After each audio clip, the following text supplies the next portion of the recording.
Salmo de Davi, Salmo 131.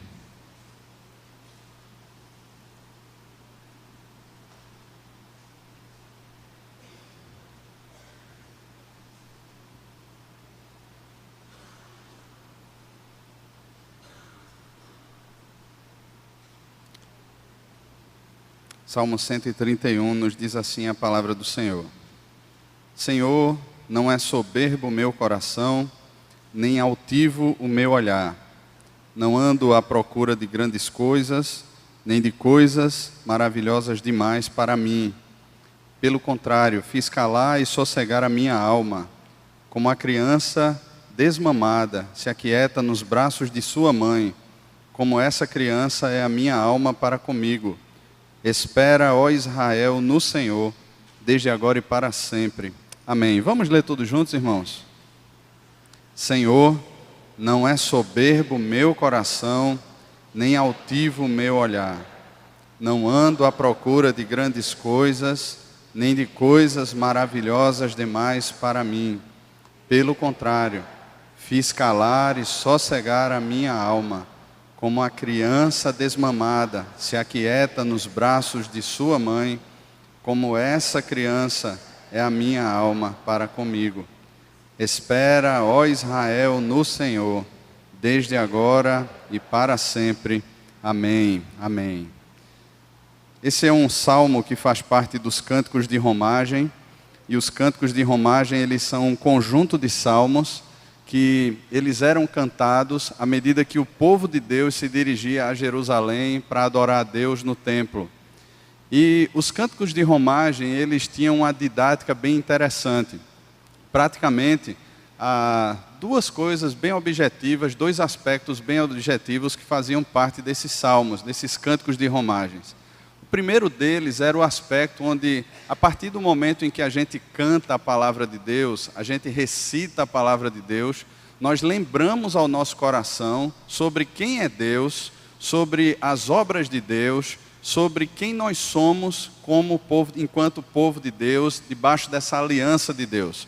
Então esses cânticos faziam a mente, o coração, de alguma forma se aquecer, porque eles estavam cantando a palavra de Deus, e com isso o coração passava a lembrar de Deus, voltava os olhos para o Senhor, de alguma forma se aquecia no Senhor.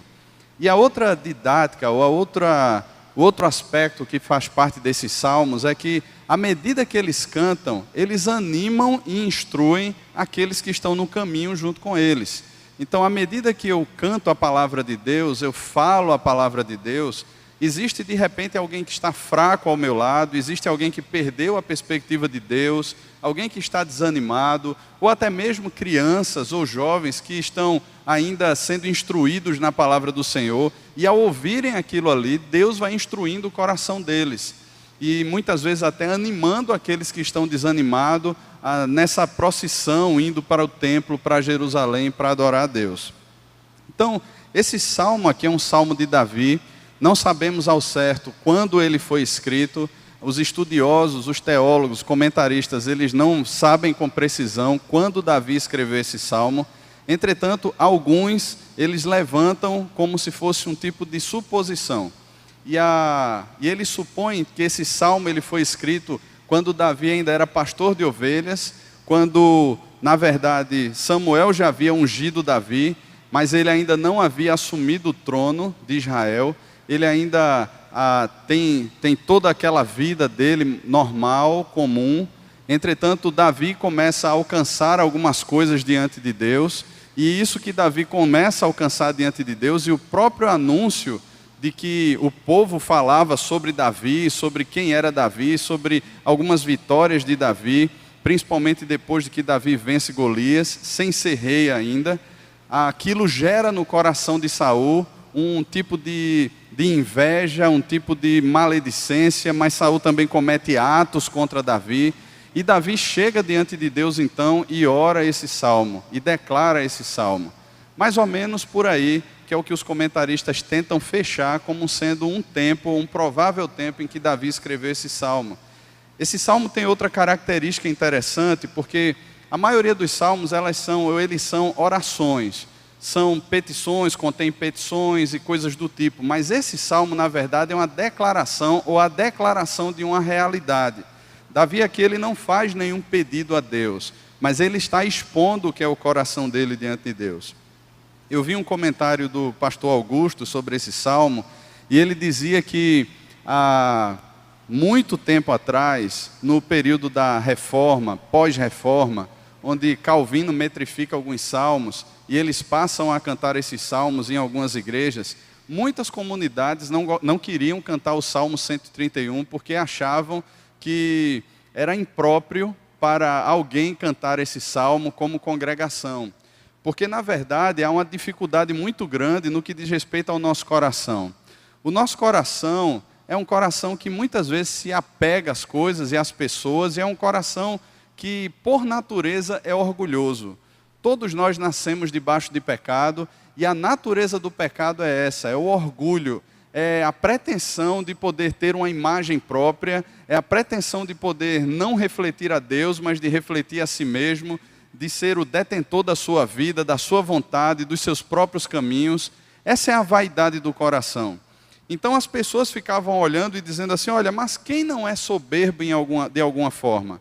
Quem de algum modo não tem algum orgulho? Quem de algum modo não tem pensamentos elevados? Não tem, de alguma forma não busca coisas maravilhosas para si? E quando a gente olha para esse salmo, de fato a gente percebe vários aspectos do nosso coração, vários aspectos da nossa caminhada que são recheados de orgulho, que fazem que a gente percebe de forma muito clara a exposição do orgulho, da nossa vaidade, daquilo que de alguma forma a gente tenta se apoderar e determinar como sendo um caminho nosso a parte de Deus e não a partir de Deus. Então eles ficavam pensando e não se achando dignos de cantar. Só que uma das características do salmo é ensinar o nosso coração. E se muitas vezes nós temos aspectos de orgulho, de vaidade no nosso coração, o fato de cantarmos ou o fato de lermos como uma congregação ou de recitarmos esse salmo não sugere de alguma maneira que o nosso coração ele é humilde e não é orgulhoso. Mas sugere que nós estamos pregando para o nosso próprio coração como é o padrão de Deus, o que é a vontade de Deus, como é que essa identidade que Deus nos deu por meio de Cristo na cruz, ela se processa na nossa caminhada. Então não é arrogância, não é soberba, nem é falsa modéstia ou humildade, nós lermos esse salmo, nós recitarmos esse salmo e até mesmo de repente cantarmos esse salmo. Ele tem algumas características aqui bem interessantes. Primeiro, Davi estabelece aqui algumas negativas. Ele diz, Senhor, não é soberbo o meu coração.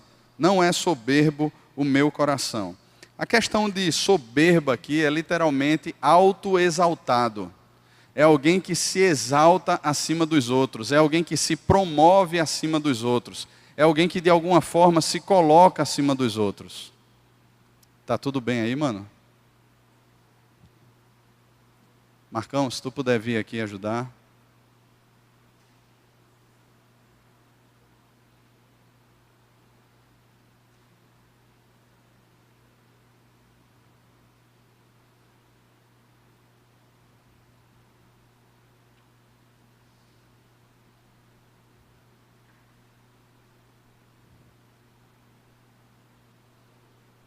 Vamos orar por ela? Vamos lá, gente? Senhor, nós queremos colocar, Pai, a avó de Adriano diante do Senhor. Ela está aparentemente fraquinha, passou mal. Graças a Deus porque alguns médicos foram. Mas nós queremos colocá-la diante do médico dos médicos, Pai, e pedir a Tua bênção sobre ela. Pedimos, Pai, que o Senhor a fortaleça e expomos aqui o desejo do nosso coração de que nenhum mal aconteça a ela, Pai. Senhor, no nome de Jesus, pedimos a Tua intervenção agora sobre a vida dela, sobre a vida daqueles que estão acompanhando ela, Pai. Glorifica o Teu nome, Senhor, no nome de Jesus. Amém. Amém. Então, a palavra que Davi coloca aqui como soberba, irmãos, é a palavra de uma autoexaltação. É alguém que se coloca sobre. Ele está dizendo assim, o meu coração não é assim. Outro aspecto que ele coloca aqui, não é altivo o meu olhar. E aqui a gente percebe algumas atitudes de Davi, que na verdade são atitudes que fazem parte de sinônimos, ou palavras que expressam, dentro desse paralelismo da poesia judaica, que expressam uma única coisa, que é o orgulho do coração. Então ele diz, não é soberbo o meu coração, não é altivo o meu olhar. E literalmente aqui a palavra altivo é aquele olhar que se coloca sobre os outros. Você já percebeu aquelas pessoas que caminham meio que quase não pisando no chão, que olham os outros de cima para baixo? É mais ou menos isso que Davi está colocando aqui. O meu olhar não é altivo, não ando à procura de grandes coisas. Literalmente aqui é alguém que está correndo atrás de coisas que são grandiosas. Não há uma outra tradução, não há uma outra interpretação para isso, o texto é bem claro. É alguém que busca para si algo que não tem.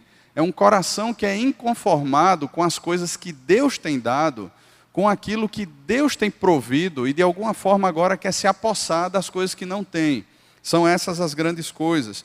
Nem de coisas maravilhosas demais para mim. É literalmente alguém aqui agora que está correndo atrás de títulos, correndo atrás de alguma coisa que lhe promova diante dos outros. E nós percebemos então aqui nessas 4 negativas que Davi faz, que elas podem se resumir essa palavra orgulho. E Davi faz questão de dizer que esse orgulho, ele não se estabelece em outro ponto a não ser no coração. De fato, o coração do homem é a parte mais radical do ser humano. Não são simplesmente as nossas experiências, não são simplesmente os nossos traumas, não são simplesmente as experiências que tivemos ao longo da vida que compõem o nosso ser. O homem, ele não é produto de um meio, mas ele possui um coração. E dentro do coração do homem se manifestam pelo menos 2 caminhos. Ou ele ama a Deus e ele confia em Deus, ele crê na palavra de Deus, se submete a Deus, ou ele crê em si mesmo, ele é incrédulo com relação a Deus, ele não confia em Deus e ele traça os seus próprios caminhos. Ele tenta estabelecer a sua imagem, construir os seus castelos, fazer a sua vida. E Davi sabe disso. Assim como seu filho Salomão vai dizer depois, no capítulo 4, versículo 23 de Provérbios, porque do coração do homem procedem as fontes da vida. Por isso que nós somos chamados a guardar o nosso coração. Ou quando Jesus, quando foi confrontado por alguns fariseus, porque os seus discípulos comiam sem lavar as mãos, Jesus expõe ali para aqueles homens que não era o fato das coisas exteriores virem e contaminarem o coração, mas o fato é que é do coração que procedem os maus desígnios, o adultério, o dolo, a avareza, a inveja, a cobiça. Essas coisas procedem de dentro, elas procedem do coração. Então nós temos biblicamente o coração como sendo o centro dessas afeições, o centro dos sentimentos, o centro das deliberações humanas. É claro que nós temos traumas, nós temos todo o aprendizado, mas isso não é o coração. Eles compõem uma outra etapa, assim como o nosso comportamento é a exposição daquilo que é o nosso coração. Então Davi está dizendo assim, olha, eu percebo em mim um coração que teme a Deus. Eu percebo em mim um coração que está satisfeito em Deus. Eu percebo em mim um coração que sabe quem é Deus. E por isso, eu não sou soberbo, eu não tenho um olhar altivo, eu não ando à procura de grandes coisas, nem de coisas maravilhosas para mim.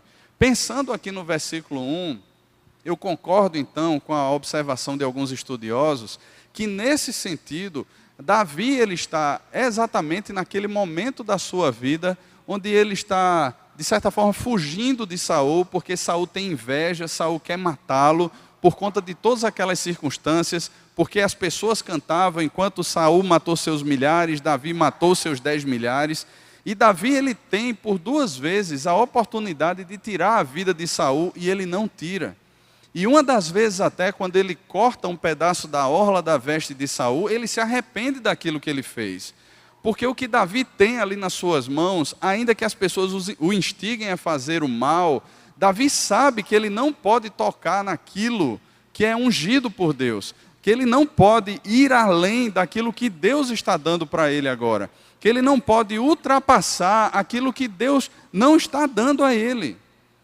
Ele se contenta no Senhor, ele espera na vontade do Senhor. ele não duvida dos planos de Deus, mas ele crê. E aqui então nós percebemos esse coração submisso a Deus. É por isso que mesmo com os seus pecados e com as suas quedas, Davi ele é chamado de amigo de Deus, um homem segundo o coração de Deus, porque Davi possui um coração que se submete a Deus.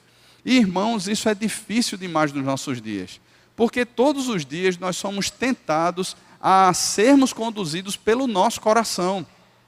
Todos os dias nós somos desafiados, tanto de forma externa, mas principalmente de forma interna, como que algo saindo do nosso coração, a tentarmos assumir de alguma forma o controle da nossa vida, a tentarmos de alguma forma estabelecer o nosso próprio caminho, a nossa própria vontade e fundamentar com isso a nossa visão sobre o reino de Deus até.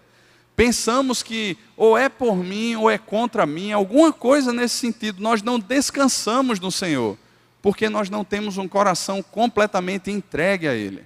E é algo que nós precisamos aprender, a depender de Deus, a esperar no Senhor. Davi então, no versículo 2, ele aponta um caminho. Ao contrário de um coração orgulhoso, ao contrário de um coração soberbo, diferente de olhos altivos, de buscar ou de viver uma vida desenfreada, correndo atrás de coisas grandiosas ou maravilhosas demais para ele, Davi traz aqui agora a imagem de uma pequena criança, de uma criança desmamada. E quem é pai sabe aqui que criança pequenininha gosta de fazer barulho. A gente estava aqui no início do culto, né? Cleaci tentando cantar e a pequenininha dela chorando, queria abraço. Criança é assim mesmo, né? Criança é assim, imagina o recém-nascido, né? Eu lembro que quando saímos do hospital com Sarinha e chegamos em casa, né? Aquela coisa, pais de primeira viagem, aquilo tudo. E Sarinha chorava, e quando Beta abriu a fralda, estava lá aquela obra maravilhosa, né? Lá na fralda. E aí a gente olha e diz assim, ó, só estamos nós em casa agora, né? O que fazer? Colocamos a banheira em cima da mesa da sala, eu me lembro bem. Colocamos lá a banheira em cima da mesa da sala e como é que pega, como é que segura, como é que isso, como é que aquilo outro, como é que dá banho, e aquela agonia toda, e Sarinha chorava sem parar. Mas é interessante que depois, quando a mãe toma ela nos braços, ela se aquieta. Ela fica quietinha, ela para de chorar. E aqui é uma criança que foi desmamada, ou seja, a criança que acabou de mamar, a criança que está satisfeita. E essa é a palavra aqui, é isso que o Davi está querendo mostrar aqui para nós, irmãos. Quando a criança está satisfeita, quando ela se sente segura, quando ela se sente acolhida, quando ela se sente protegida, ela descansa. E é isso que a palavra de Deus aqui ensina para nós, como princípio aqui nesse salmo. A nossa alma, ela se cala e sossega quando nós estamos satisfeitos em Deus. Não é satisfeitos nas pessoas, não é satisfeito por uma circunstância que de repente agora me favoreceu, porque algo que eu esperava aconteceu, porque algo até aconteceu melhor do que eu esperava, não é por isso. Mas o exemplo que Davi usa aqui é de uma alma que está tranquila para com ele mesmo. E a base dessa tranquilidade é porque ela aprendeu a esperar no Senhor. Ela sabe quem é Deus, irmãos.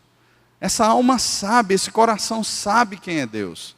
Sabe que Deus guarda, reconhece o caráter de Deus, sabe que ninguém pode nos arrebatar das suas mãos, sabe que Deus nos cerca por detrás e por diante e sobre nós põe a mão, sabe que Deus livra do tropeço da queda, sabe que Deus tem um caminho sobremodo elevado. E isso não significa ausência de conflitos, não significa ausência de adversidades, pelo contrário, é mesmo em meio às diversidades, em meio às dificuldades que a gente percebe esse cuidado de Deus. E eu quero mais uma vez lembrar do possível contexto desse salmo. Davi está em meio a adversidades, fugindo de Saul, mas ele tem um coração que consegue descansar em Deus, sossegar em Deus. E fazer calar, irmãos, muitas vezes é tão difícil porque nós perdemos Deus de vista. Nós não estamos mais contemplando a face de Deus, nós não estamos mais buscando ouvir a voz de Deus, mas quem está pregando para nós é a nossa própria alma. Há uma pregação do pastor Ricardo Barbosa sobre o Salmo 42, intitulada A Noite Escura da Alma. a pregação é excelente. Se você tem podcast, se seu celular for da Apple, se for iPhone, você tem lá o aplicativo podcast, você pode buscar lá, Igreja Presbiteriana do Planalto, ou se você tem o SoundCloud ou outro aplicativo, você pode buscar aí e vai encontrar. E você procura lá nas pregações, vai ter um salmo lá, Salmo 42, A Noite Escura da Alma. E uma coisa interessante que o pastor Ricardo afirma, é que muitas vezes quem está pregando para nós é a nossa alma. E o que o salmista faz ali é pregar para a alma. Ele não deixa que a sua alma pregue para ele. Porque, irmão, se a nossa alma começar a pregar para nós caímos em desespero. O que é que o nosso coração pode falar para nós mesmos? O que é que de alguma forma ele pode ter para nos dar? Mas o fato é que o salmista começa a perguntar e a pregar para a alma: por que estás abatida, ó minha alma? Por que te perturbas dentro de mim? Crê em Deus, pois ainda o louvarei. E nós precisamos aprender a pregar para a nossa alma, só que para isso ela precisa se calar. E é difícil fazer calar a alma, porque o tempo todo somos sugados por nosso coração a de alguma forma darmos respostas à vida, respondermos às pessoas. Nós somos chamados a termos todas as respostas na nossa mente e muitas vezes nós não as teremos. Estava conversando com um amigo essa semana agora que passou, e falando sobre fé, falando sobre essa caminhada de fé. Muitas vezes a gente não vai ter as respostas. Muitas vezes nós não vamos ter nada diante de nós. Imagina lá quando Deus chama Abraão: sai da tua terra, do meio da tua parentela, da casa dos teus pais e vai para um lugar que eu te mostrarei. Qual era a direção que Deus estava dando a Abraão? Qual era a cidade que Deus estava apontando para Abraão? Qual era o local? Vai para um lugar que eu te mostrarei. Se de repente a alma de Abraão começasse a pregar ali para ele: veja só, Abraão, Deus não disse qual é o local. Deus não especificou que tipo de atividade. Deus não falou para você onde é que você vai construir a sua casa. Deus não falou que recursos Ele vai dar para prover a sua vida, da sua esposa, dos seus servos, dos seus rebanhos. Deus não falou nada. Mas Abraão não deixa que a alma pregue para ele, ele simplesmente ouve a palavra de Deus e obedece. E obedece. Mas quando nós olhamos, por exemplo, Tiago capítulo 4, alguns irmãos lá daquela igreja estavam olhando para a sua vida e estavam dizendo assim: olha, hoje ou amanhã iremos para a cidade tal, lá passaremos um ano, lá negociaremos, lá teremos lucros. É quando o coração começa a pregar. É quando o coração abre mão da palavra de Deus, abre mão da proposta de Deus e começa a tornar lícito aquilo que não é lícito. Porque, irmãos, Tiago vai dizer que esse caminho é um caminho de arrogantes pretensões. É um caminho onde muitas vezes o nosso coração não está sossegado, não está satisfeito em Deus, não está contente com aquilo que Deus nos tem dado e de alguma forma se levanta dizendo assim: olha, eu preciso tomar um jeito na minha vida, eu preciso fazer alguma coisa, eu preciso estabelecer um caminho, eu preciso estabelecer o meu caminho. E nada disso leva a Deus em conta, ou muitas vezes quando leva, a gente planeja como que preenchendo todo um cheque e dizendo só a Deus assim: agora eu quero orar pedindo que o Senhor assine a minha vontade. Faça segundo aquilo que eu quero e não segundo aquilo que é vontade do Senhor. Nós não oramos como Jesus nos ensinou: seja feita a tua vontade, assim na terra como nos céus. Mas é como se nós disséssemos a Deus: seja feita a minha vontade. É a alma pregando, irmãos. É quando o coração prega sem sossego. É quando de alguma forma ele tenta se apossar da vida. Só que a gente não consegue. A gente não consegue. Quantos planos e caminhos e metas já estabelecemos e nos frustramos? Porque nós não conseguimos dar conta. E aí Jesus lá no Sermão da Montanha, ele diz que se estabelece aí um caminho de ansiedade. Porque a partir do momento em que o nosso tesouro toma o nosso coração vai conduzir a nossa vida. E a gente vai perceber lá na frente que a gente não consegue dar contas.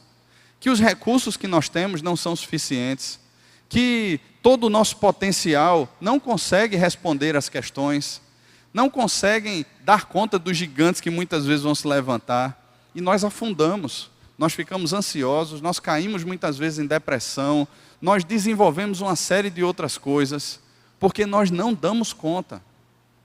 E aí Jesus olha para nós e diz assim: olha, aprenda a buscar o reino de Deus e a sua justiça, a aprender a olhar, a parar. E veja só, eu imagino Jesus sentado lá, ou como se assentasse, né, que é como Mateus descreve, lá naquele monte.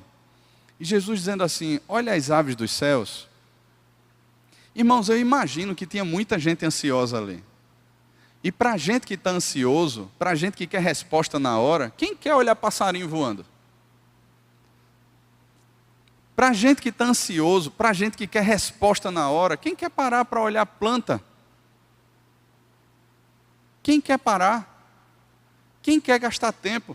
Na verdade, a gente vai olhar para essas coisas e vai dizer assim: rapaz, está perdendo tempo com isso.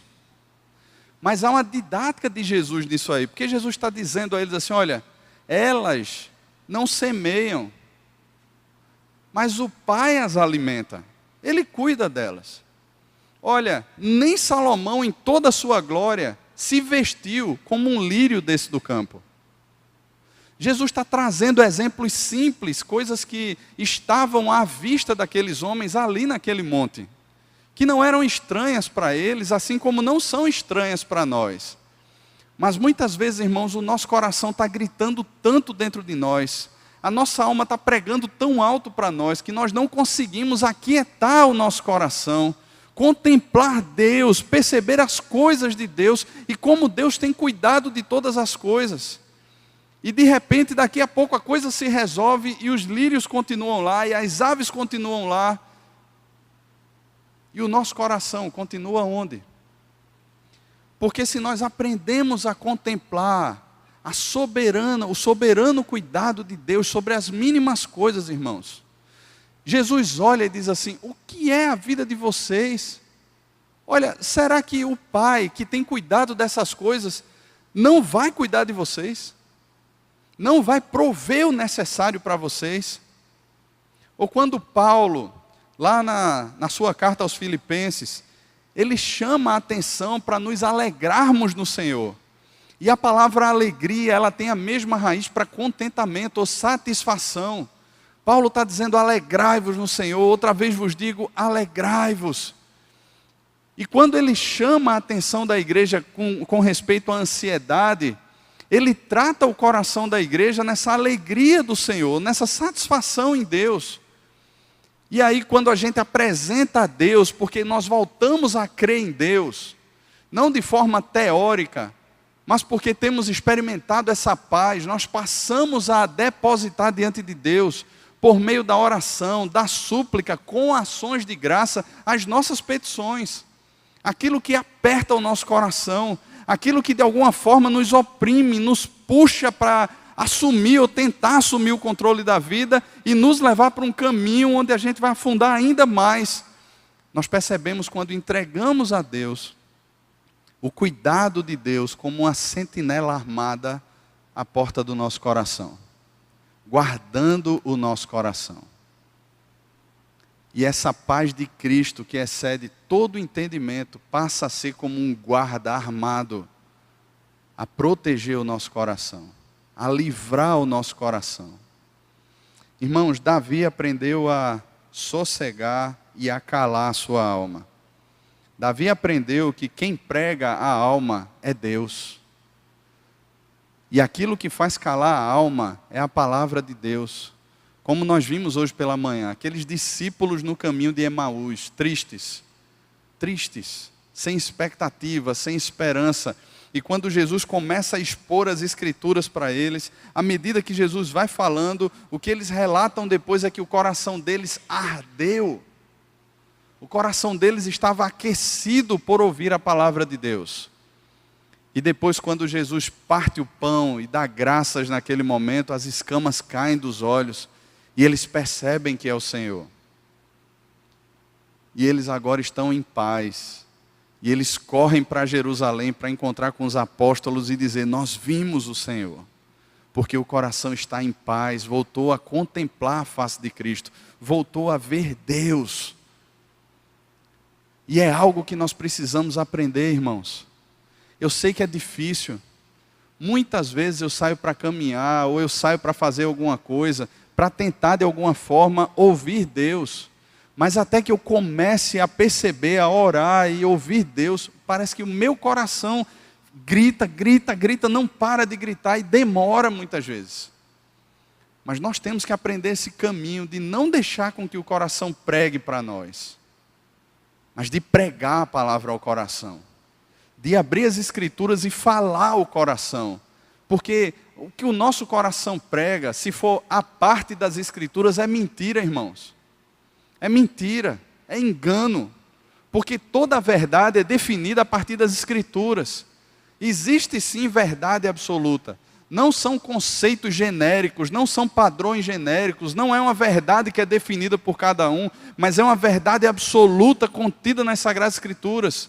E apresenta-se principalmente no Senhor Jesus, porque Ele se declara como sendo o caminho, a verdade e a vida. E isso cala a insensatez do nosso coração. Isso cala os devaneios, isso cala toda a vontade de tentarmos de alguma forma estabelecer o nosso próprio caminho. Como a criança desmamada que se aquieta nos braços da sua mãe, como esta criança é a minha alma para comigo. Davi não está falando isso aqui para pessoas. Davi está declarando isso aqui para Deus. Davi não está expondo a sua fórmula mágica para os outros. Davi está orando e cantando isso a Deus. Está dizendo a Deus: Senhor, é assim que é o meu coração. É assim que eu aprendi a calar e sossegar a minha alma. Eu estou dizendo isso para ti. Para ti. E agora no versículo 3 vem um chamado para todo o povo e para nós também. Espera, ó Israel, no Senhor, desde agora e para sempre. A palavra espera na Bíblia, ela está sempre ligada com esperança. Paulo vai dizer que Abraão esperou contra a esperança. E não foram poucos anos, foram muitos anos. O povo, até que entrasse na terra prometida, peregrinou durante 40 anos. Eu conversava com uma senhora um dia desse e ela disse assim: como é difícil. E ela falava de um contexto onde alguém da sua família é casada com uma pessoa descrente e há muitos anos tem orado por ele. E eu disse assim: olha, eu conheci uma vez o testemunho de uma senhora que orou 27 anos por seu marido. 27 anos. 27 anos, irmãos, não são 27 dias, nem 27 meses, são 27 anos.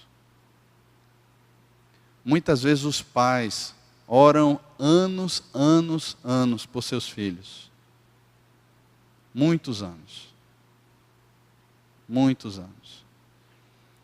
Homens e mulheres de Deus, que são relatados lá em Hebreus capítulo 11, eles morreram sem perceber a concretização das promessas. Esperando. E esperar não é fácil. Principalmente se o nosso coração, se a nossa alma é quem está pregando para nós. Se torna impossível esperar. Mas se lembrarmos ao nosso coração e à nossa alma sobre quem é Deus, se constantemente lembrarmos ao nosso coração, à nossa alma sobre o caráter desse Deus, se pregarmos ao nosso coração e à nossa alma sobre tantos servos de Deus que esperaram anos e anos a fio. Irmãos, talvez nós não tenhamos a mudança no quadro. Talvez nós nunca tenhamos a concretização de alguns ideais, de algumas coisas que estabelecemos. Talvez nunca aconteçam. Mas o nosso coração muda. Você crê nisso? O nosso coração muda. Quando nós começamos a perceber, irmãos, o que é a vontade de Deus para a nossa vida. Primeiro, a nossa identidade em Cristo. E depois, qual é a vocação que Deus tem para nós. Independentemente das nuvens, independentemente do quadro, independentemente das sombras, das circunstâncias, nós descansamos. E aí, aquilo que meu amigo falou, conversando comigo essa semana, nós passamos a fazer o que Deus mais gosta, que é dar passos de fé. Nós simplesmente começamos a dar passos, e Deus vai fazer caminho sobre os nossos pés. Ele falou assim para mim, né? Ele disse, você gosta de jardinagem, né? E eu gosto muito de jardinagem. Eu gosto de mexer com planta. E ele disse assim, sua filha sabe disso, né? Eu disse, sei, ela sabe. Imagina no seu aniversário ela chegar para você com um kit completo de jardinagem. Isso alegraria seu coração? Eu disse, sim. Ele disse, sabe o que é que alegra o coração de Deus? É fé. É fé. Sem fé é impossível agradar a Deus. E a gente passa então, irmãos, a dar passos, esperando ou colocando a nossa esperança no Senhor. E por mais absurdo que seja, porque muitas vezes nós vamos nos ver como loucos, ou até mesmo as pessoas vão pensar que nós somos loucos. Não foi isso que pensaram quando o Espírito Santo desceu lá em Atos? Quem são esses bêbados aí? Quem são esses loucos?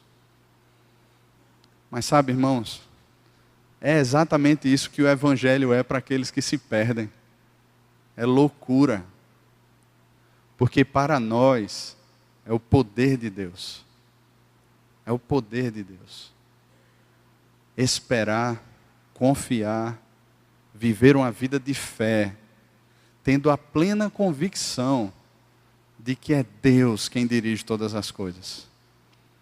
E aí a gente entende quando, por exemplo, Martinho Lutero fala, né? Eu não sei por quais caminhos ele me guiará. Mas de uma coisa eu estou certo. Eu conheço aquele que me guia. E é isso que faz o coração descansar. É isso que faz a gente ter paz. Nós sabemos, nós conhecemos aquele que nos guia. E é pregando assim para a nossa alma que ela se cala e que ela sossega e se aquieta como uma criança desmamada se aquieta nos braços da sua mãe. Assim se torna a nossa alma para conosco. Espera no Senhor. Amém, irmãos?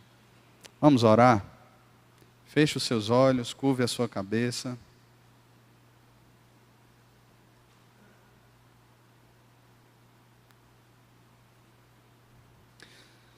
Senhor, o Senhor conhece o nosso coração, o Senhor sabe quem somos. Diante de Ti, Pai, não há como colocar máscaras, não há como fingirmos, porque o Senhor é aquele que sonda e que conhece o nosso coração. O Senhor conhece as motivações do nosso coração, o Senhor sabe quem nós somos, Pai. E aqui colocamos, Pai, o nosso coração diante do Senhor, pedindo, Pai, que o Senhor mude essa trajetória da nossa vida, se estamos caminhando num caminho de soberba, num caminho de altivez, de arrogância, de orgulho, buscando grandes coisas, buscando coisas maravilhosas demais para nós mesmos. Que o Senhor nos livre disso, Pai, porque isso é viver num laço diabólico, Pai.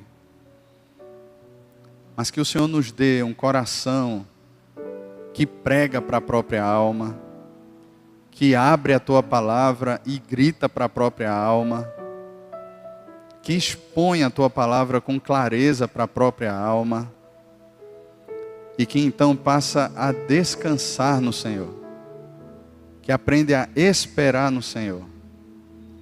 Senhor, nos ensina esse caminho de piedade, Pai. Nos ensina esse caminho, Pai, onde não mais a alma prega, mas onde o Senhor mesmo, por meio do Teu Espírito, prega ao nosso coração e ensina ao nosso coração a depender do Senhor. Colocamos aqui a nossa vida diante do Senhor, Pai. Senhor, o Senhor sabe que existem pessoas aqui ansiosas, cansadas, sobrecarregadas. E eu peço que ouçam a tua palavra e que lancem sobre o Senhor Jesus toda a sua ansiedade. E aprendam do Senhor Jesus, que é manso e humilde de coração, e assim encontrem descanso para a sua alma cansada. Que o Senhor nos guarde, Pai, nos abençoe assim no nome de Jesus. Amém. Amém. Deus abençoe, irmãos.